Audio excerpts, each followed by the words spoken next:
Hi guys, it's me again, Charles Norman from Sports Solutions LLC. We are the creators of AthleticSOS. It is a software program that allows you to take your academic information, the sports you play, the level you think you participate at the collegiate level, and we show you all of your opportunities for playing at colleges that you match up with that criteria, like your academics and then the sport you play and the level you can play. And we find out which schools you actually qualify to attend.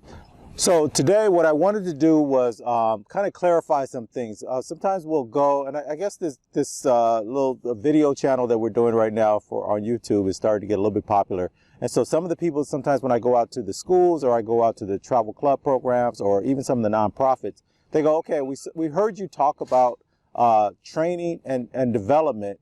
Can you go about more into that? What's the difference between them? And there seems to be some confusion there. So let me try to clarify what I mean and from AthleticSOS. And then I want to also talk about how we discuss doing it a little bit differently than everyone else does. For us, training to me is about athleticism and being able to get yourself in the best athletic positioning. So a lot of people talk, you talk about strength and then running and speed and all that kind of stuff. So athleticism to me is your ability to place your body where you want it, when you want it, in the position you want it. And so if you can do those things, then you can be a good athlete. I mean, you really can contribute on the field or whatever, because that comes with the ability to change the game. Because if you can be where you need to be in the right position at the moment you want to be there, when you want to be there, you can almost do anything you need to do. The other thing that I think is really important as far as your training is you're trying to do the rarest thing of all. And this is the rarest thing for any athlete, the ability to have speed and quickness, because that speed and quickness turns into power. The other thing you're trying to get to, depending on what sport you play, is torque, the ability to twist and turn in a way where you can present power, and that's that speed and quickness to me. And so those are some of the things that I think of with training. And so a lot of times people always think about, you want to get stronger, you want to get faster, and what can you do to train there? And there's a ton of trainers. So getting a trainer is different than getting someone to help you develop. I want to go through what we talk about for the AthleticSOS way of doing it. So those are all the physical things that you want to do. But what about training your vision? And, a lot of times we don't think about it. Our vision, our peripheral vision, what we see, your brain is doing all of this stuff all the time. And back in the old days, our peripheral vision was probably as important to us for survival as what we're seeing straight ahead or what we're concentrating on. So if the bushes move or you see something go out of the side of your eye, and we kind of do it even now, your brain will say, hey, we got a problem here. You might want to take a look at that. And I do it sometimes when I'm doing these videos. We have a lot of rabbits and little animals popping in and out, and I'll see them out of the side of my eye. And sometimes you guys will see me sort of glance over a little bit, or someone will be running in the park or doing something. They're coming behind me. I'm looking in this camera and I can see something off to the side, and every now and then you'll see me kind of look around, or I'll stop for a minute because I got to check that out and see what's going on. So vision training is huge. Then the next one is your brain and cognitive training.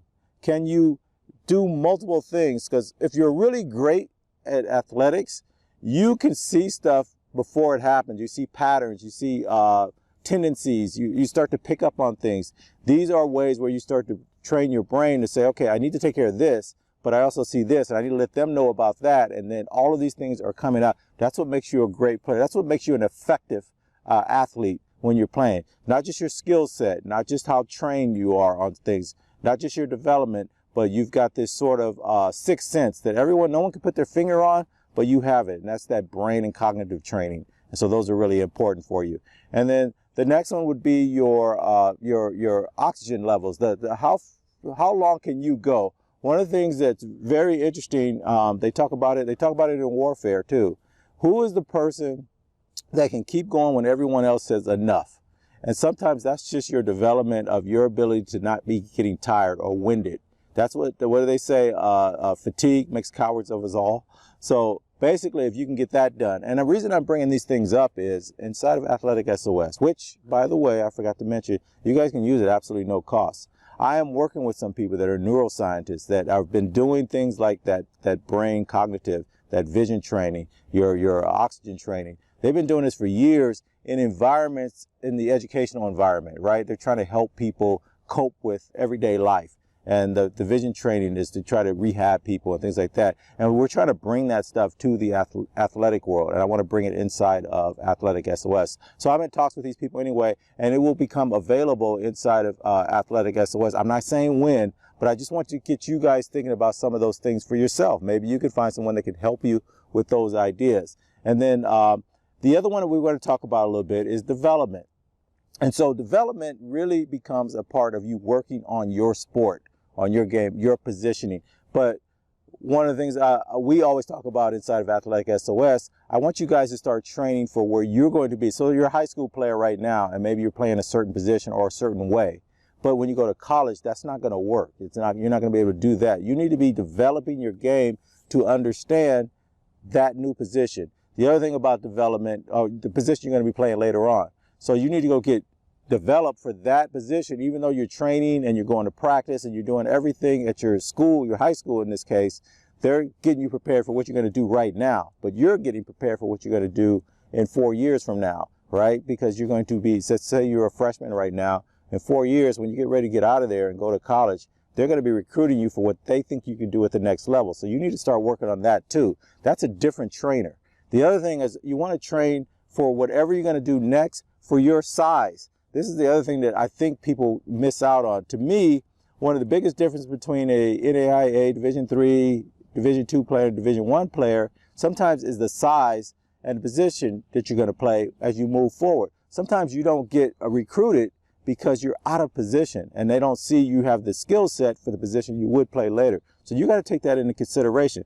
Sometimes just look at your family. I know sometimes your parents are both 5'2", and you end up being a 6'9" kid. It's a fluke, it's a thing. But most of the time we stay in line. We may be a little bigger because of our nutrition and the way we were raised, and our development. It's just times have changed a little bit, so we may be a little bit bigger than our parents, but it's usually not a big gap. So take a look at where you're going to end up most likely and say, okay, I like this sport.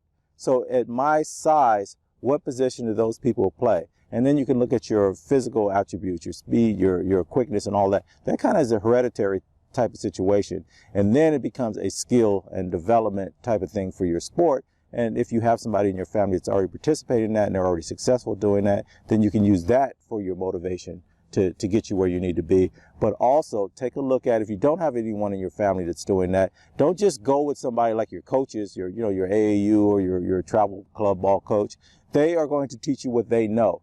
Go and look back, and I tell you guys this all the time, go and look at some of the professional people, the people that made it to the highest, to the pinnacle of whatever you do. Go look at the people that played like you. You can see their body movement, things about them are just like you. Go find those people and study them, and then put your own twist on it, because that could be 10, 15, 20 years ago. But you can see they move and they play like you, and they got to the pinnacle of their sport.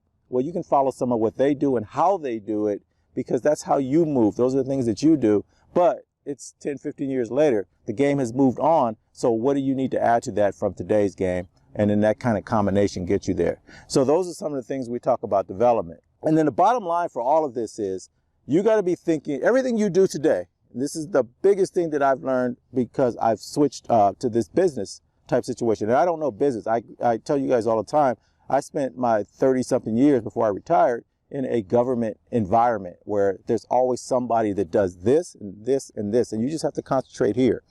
But here's what I know about that and being able to succeed in that world and promote and get to my next level and the next level and the next level is you got to plan 10 years out. So yeah, I know you guys are 15 years old, right? And you're like, 10 years out, I'll be 25. I have no idea what I want to do. But this is why I talk to you guys about starting your own social media platform in a way where you just start filming yourself. You don't even have to do the social media part of it right now, but I would like for you to start getting a following and then let people see what you're doing. What people want more than anything else is they want to see the process, because everybody's afraid that they're going to screw up or they're going to embarrass themselves or something's going to go wrong or they can't make it and there's nobody helping them. Everybody's got these excuses for why they're not doing it, but everybody wants to do something. They want to do something special that's a little bit scary for them. And if you're doing now, you can show the process. And if it turns out that you are successful at it, then they feel better, and then you're going to be helping them go for it, right? Because they kind of follow what you're doing, and they'll follow some other people too. But you want to get yourself a little following, and then that following, when you're 25, you're done with college. If you're fortunate enough to go play college,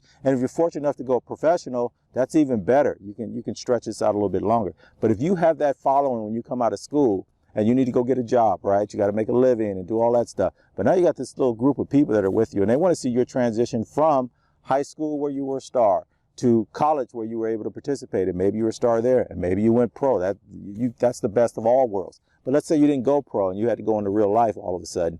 What are you going to do next? And they're going to follow that. You're like a movie for them at this point. And people are coming up, following right behind you and doing this for themselves, and they want to see where you made a mistake. So don't just show your wins, show everything. And that'll make a big difference in other people's lives. But you're thinking 10 years out, you will be in that position. And then now you're going to be able to take that, plus go to work and start working on your own stuff and moving forward on that too. So I hope some of this stuff makes a difference for you guys. It's been super hot out here the last week or so out here in Southern California. So the bugs are all out and they're flying all around here. So I'm going to quit this video, but start thinking about that. Your training plus your development are the two combinations that you're going to put together, but they do different things. And so I just wanted to clarify that a little bit. All right, you guys, as always, down below, I've given you a code, and I've told you how to use the code so you can use AthleticSOS at absolutely no cost. It is a fantastic software, and it's not just me saying that. People that are using it are very surprised. They're actually looking for some reason. Why is it no cost? What's going on here?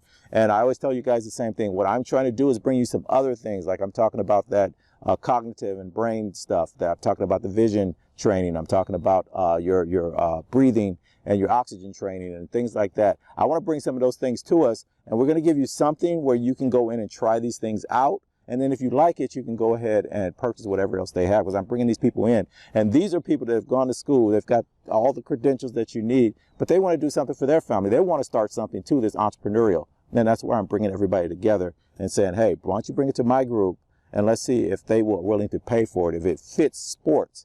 And so that's what we're trying to do now. So I'm really excited about it. And I just wanted to make this video to kind of tighten things up on what I'm talking about there. All right, guys, as always, best of luck to you. If you want to stay in the game, we've got your back and we'll help you do that. So go down, look at the code, go ahead and use it, get started, and best of luck to you guys in your season as you move forward. All right.